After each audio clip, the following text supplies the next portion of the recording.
பைரா update செய்திகள். பொது அதிகார ஆவணப்பதிவு கட்டணம் அதிரடி உயர்வு. செய்தியை விரிவாக காண்போம். சொத்து விற்பனை பொது அதிகார ஆவணப்பதிவு கட்டண உயர்வுக்கான அரசிதழ் அறிவிப்பை பதிவுத்துறை வெளியிட்டுள்ளது. வீடு, மனை விற்பனை, நிறுவனங்கள் பதிவு தொடர்பான ஆவணங்களின் பதிவு கட்டணங்களை மாற்றி அமைக்க முடிவு செய்யப்பட்டது. இதில் பெரும்பாலான இனங்களில் ரூபாய் 50 என்றிருக்கும் கட்டணங்கள் ரூபாயாக மாற்றி அமைக்கப்படும் என அரசு அறிவித்தது. இதற்கான மசோதா 2023 சட்டசபையில் நிறைவேற்றப்பட்டது. இதன் அடிப்படையில் பதிவு சட்டத்தில் உரிய திருத்தங்கள் மேற்கொள்ளப்பட்டன. இதன்படி தத்தெடுத்தல் பத்திரத்திற்கான கட்டணம் ரூபாயிலிருந்து ரூபாயாக உயர்த்தப்பட்டது. பிரமாண பத்திரம் பதிவு செய்ய ரூபாய் கட்டணம் ரூபாயாக உயர்த்தப்பட்டுள்ளது. ஒப்பந்தம் பதிவு கட்டணம் ரூபாயிலிருந்து ரூபாயாகவும், நிறுவன பதிவு கட்டணம் ரூபாயிலிருந்து தற்போது 10 லட்சம் ரூபாய்க்கு ரூபாய் என்ற அடிப்படையில் உயர்த்தப்பட்டுள்ளது. ரத்து ஆவண பதிவு கட்டணம் ரூபாயிலிருந்து ரூபாயாக உயர்த்தப்பட்டுள்ளது. இதில் வெளியார் பெயரில் பதிவு செய்யப்படும் பொது அதிகார ஆவணத்துக்கான கட்டணம் அந்த சொத்தின் சந்தை மதிப்பில் 1% உயர்த்தப்பட்டுள்ளது. அத்துடன் குடும்ப உறுப்பினருக்கான பொது அதிகார பதிவு கட்டணங்களும் உயர்த்தப்பட்டுள்ளன. இது தொடர்பான அரசாணையை பதிவுத்துறை தலைவர் தினேஷ் பொன்ராஜ் வெளியிட்டுள்ளார்.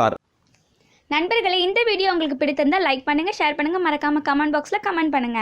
இந்த சேனலை இதுவரை சப்ஸ்கிரைப் பண்ணாதவங்க உடனே சப்ஸ்கிரைப் பண்ணுங்க. நோட்டிபிகேஷன் உடனுக்குடன் உங்களை வந்தடைய வலதுபுறத்தில் உள்ள பெல் பட்டனை கிளிக் செய்யவும்.